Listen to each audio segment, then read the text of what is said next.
Bapak dan Ibu bersama dengan keluarga yang diberkati oleh Tuhan Yesus, kita akan membaca dan merenungkan kebenaran firman Tuhan. Maka marilah kita berdoa mohon bimbingan Roh Kudus. Allah Bapa yang bertata dalam kerajaan sorga, kami akan membaca dan merenungkan kebenaran firman Tuhan. Bimbinglah kami ya Roh Kudus sehingga kami dapat memahami kebenaran firman Tuhan dan melakukannya dalam kehidupan hari kesehari. Diamkanlah semua suara dalam hati kami, jauhkan pikiran yang mengembara kian kemari. Dan berfirmanlah ya Tuhan, karena kami telah sedia untuk mendengarkannya. Amin. Dipersilakan untuk berdiri dan kita akan membuka Alkitab pada kitab Keluaran pasal 21 dengan ayat 26 hingga 27. Keluaran pasal 21 ayat 26 hingga 27 yang menyatakan, apabila seseorang memukul mata budaknya laki-laki atau mata budaknya perempuan dan merusakkannya, maka ia harus melepaskan budak itu sebagai orang merdeka, pengganti kerusakan matanya itu. Dan jika ia menumbuk sampai tanggal gigi budaknya laki-laki atau gigi budaknya perempuan, maka ia harus melepaskan budak itu sebagai orang merdeka, pengganti kehilangan giginya itu. Demikianlah pembacaan Alkitab. Yang berbahagia ialah mereka yang mendengar dan melakukannya. Terpujilah Kristus, haleluya. Haleluya, haleluya, haleluya. Dipersilakan duduk kembali. Shalom, Bapak dan Ibu bersama dengan keluarga yang diberkati oleh Tuhan Yesus. Kiranya kita sekalian dalam keadaan yang sehat, dalam keadaan yang diberkati oleh Tuhan Yesus. Tema renungan kita pada malam hari ini berjudul melindungi yang lemah. Kata yang lemah di sini menunjuk kepada seorang pribadi atau kelompok yang tidak berdaya dan mereka perlu mendapatkan perlindungan. Setiap orang tentunya mempunyai hak untuk hidup, hak untuk mendapatkan perlindungan, termasuk mereka yang lemah dan juga diatur di dalam undang-undang. Mengingat bahwa manusia adalah ciptaan Tuhan yang perlu diperlakukan secara manusiawi. Di dalam kehidupan masyarakat Israel kuno pada saat itu, budak adalah seorang yang mengabdikan atau menghambakan dirinya kepada orang lain atau sang tuan. Dan pada saat itu budak merupakan satu kelompok masyarakat yang rentan, yang mengalami tindakan kekerasan, baik secara fisik maupun mental oleh sang majikan. Dan budak diperlakukan seperti sebuah barang milik sang tuan dan tidak dianggap sebagai manusia. Karena merupakan satu strata di tengah-tengah kehidupan masyarakat, maka budak ini tidak bisa menolak dengan apa yang diperlakukan oleh sang tuan atau majikannya. Dan tidak ada hukum negara yang mengatasi akan hal itu pada saat itu. Namun tidak demikian dengan kehidupan bangsa Israel. Di balik pembebasan yang Allah berikan kepada bangsa Israel dari perbudakan di Mesir, maka muncullah kesadaran untuk mereka juga dapat memperlakukan kaum budak secara manusiawi. Peraturan tentang budak ini menjadi satu jaminan bagi para budak Ibrani untuk dapat merasakan kemerdekaan sebagai sebuah pribadi atau manusia, sehingga mereka dapat menikmati akan kehidupan sebagai orang merdeka. bahwa mereka adalah umat Allah yang harus hidup sesuai dengan peraturan Allah. Mereka harus mempraktekkan kasih kepada sesama, apapun status dan golongan mereka. Sehingga di dalam perikop bacaan kita pada malam hari ini yang berisi tentang peraturan, tentang jaminan nyawa sesama manusia, di sana dibahas tentang bagaimana sebenarnya terjadi hal-hal yang tidak dikehendaki, yaitu sang tuan yang memukul mata budaknya laki-laki atau mata budaknya perempuan dan merusakkannya, atau ketika sang tuan memukul sampai tanggal gigi budaknya laki-laki atau gigi budaknya perempuan.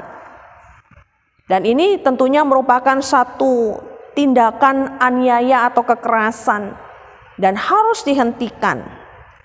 Oleh karena itu, hal-hal yang demikian maka pada ayat yang ke-26 ya, dan juga pada ayat yang ke-27, budak tersebut harus dilepaskan sebagai orang merdeka, baik pengganti kerusakan matanya ataupun sebagai pengganti kehilangan giginya itu.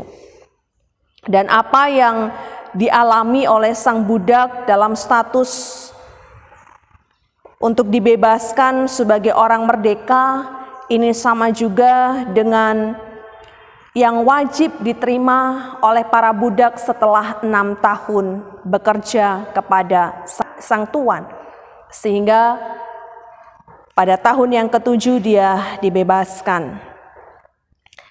Bapak dan Ibu, jemaat yang diberkati oleh Tuhan Yesus Kristus, inilah bentuk keberpihakan Tuhan kepada yang lemah, wujud kasih Tuhan kepada sesama. Oleh karena itu, di malam hari ini, mari kembali kita menghayati akan kasih dan penyertaan Tuhan dalam kehidupan kita, dari pagi sampai pada malam hari ini. Patutlah kita mengucap syukur atas setiap karya Allah di dalam kehidupan kita, bahkan juga firman mengingatkan kepada kita, termasuk kepada mereka yang lemah sekalipun.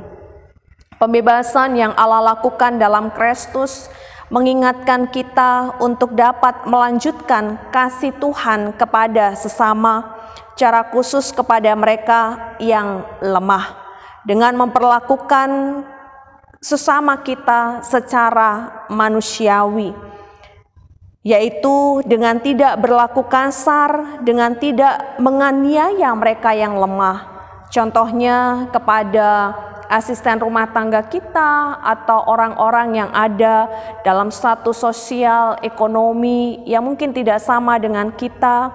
Maka di tengah-tengah kehidupan di mana muncul di permukaan orang-orang yang demikian selalu mengalami diskriminasi, tekanan, penganiayaan, mereka yang tidak mendapatkan tempat tinggal yang layak, mereka yang diberikan makanan sisa atau nasi basi, mereka yang juga mengalami penganiayaan dalam bentuk disiram air panas, disulut dengan rokok atau setrika yang panas dan lain sebagainya.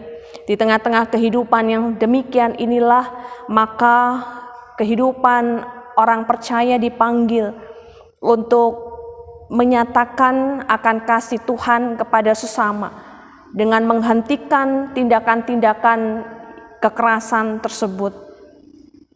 Dan hal yang kedua adalah kita diminta untuk menghargai nyawa sesama kita sebagaimana kita menghargai diri kita sendiri sebagai ciptaan Tuhan. Inilah firman Tuhan bagi kita dan kiranya Tuhan menolong dan memampukan untuk kita melakukannya dalam kehidupan kita hari ke hari. Amin. Mari kita berdoa. Allah Bapa yang bertata dalam kerajaan sorga, kami bersyukur untuk saat ini ketika kami boleh kembali ada dalam persekutuan yang beribadah. Kami boleh membangun ibadah keluarga dalam rumah tangga kami masing-masing. Terima kasih untuk firman Tuhan yang telah diberitakan dan mengingatkan kepada kami akan perlindungan Allah kepada mereka yang lemah, kasih Allah yang tanpa batas, mengajarkan kami juga untuk bisa tidak saja menghargai diri kami, tetapi juga mewujud nyatakan kasih itu kepada sesama manusia dengan cara-cara yang baik dan benar, bahkan menghargai mereka sebagaimana kami menghargai diri kami sendiri. Sempurnakanlah firman-Mu dalam kehidupan beriman kami, dan kiranya Tuhan berkenan atasnya. Tuhan memberkati gumul juang setiap umat Tuhan dimanapun Tuhan menghadirkan mereka. Di tengah-tengah kehidupan, keluarga, masyarakat, persekutuan, kami bersyukur untuk setiap kerja dan layan yang sudah kami lakukan, dan semua karena kekuatan dan kemurahan Tuhan yang menolong kami. Kiranya Tuhan menyempurnakan sehingga semuanya mendatangkan berkat dan sukacita bagi setiap orang yang kami layani, terlebih untuk kemuliaan nama Tuhan. Bapa, hadirlah dalam kehidupan mereka yang mengalami letih, lesu, dan berbeban berat dalam segala pergumulan-pergumulan, bahkan kelemahan tubuh dan sakit penyakit ataupun duka cita. Kiranya Tuhan menolong mereka, menguatkan iman percaya mereka, meneguhkan mereka dan memberikan penghiburan, sukacita, agar mereka boleh melihat segala kebaikan Allah di balik pergumulan ini dan mereka boleh keluar dari dalamnya. Ya Bapa, dalam kerajaan sorga, kehidupan penata layanan kami, kehidupan pekerjaan, rumah tangga, dan semua yang menjadi pengharapan kami akan masa depan, kiranya Tuhan menolong. Demikian juga untuk pemerintah bangsa dan negara, bahkan di tengah-tengah pandemi COVID yang tetap terus menjadi pergumulan kami. Tuhan, Engkau menolong supaya pandemi ini kami percaya lewat cara Tuhan, campur tangan Tuhan, bahkan memakai pemerintah yang ada, tim medis, Satuan Tugas Gugus COVID-19, Tuhan akan memampukan mereka bersama dengan kami untuk boleh disiplin melakukan protokol kesehatan, sehingga penyebaran virus corona ini boleh terus ditekan Tuhan, dan kami juga boleh dapat melaluinya dalam kemurahan Tuhan. Terima kasih banyak Tuhan, kiranya Tuhan memberkati kami dalam istirahat malam, dan kami boleh dibangunkan di pagi hari yang baru dalam syukur kepada Tuhan. Ampunkanlah semua salah dan dosa kami, kepadamu kami sudah berdoa, dalam pengasihan-Mu kami mohon, dengarkanlah doa kami. Peliharalah kami dalam kasih Kristus Tuhan dan Juru Selamat kami yang hidup, yang mengajar kami berdoa. Bapa kami di sorga, dikuduskanlah nama-Mu, datanglah kerajaan-Mu, jadilah kehendak-Mu di bumi seperti di sorga. Berikanlah kami pada hari ini makanan kami yang secukupnya, dan ampunilah kami akan kesalahan kami, seperti kami juga mengampuni orang yang bersalah kepada kami. Dan janganlah membawa kami ke dalam pencobaan, tetapi lepaskanlah kami daripada yang jahat. Karena Engkaulah yang empunya kerajaan dan kuasa dan kemuliaan sampai selama-lamanya. Amin.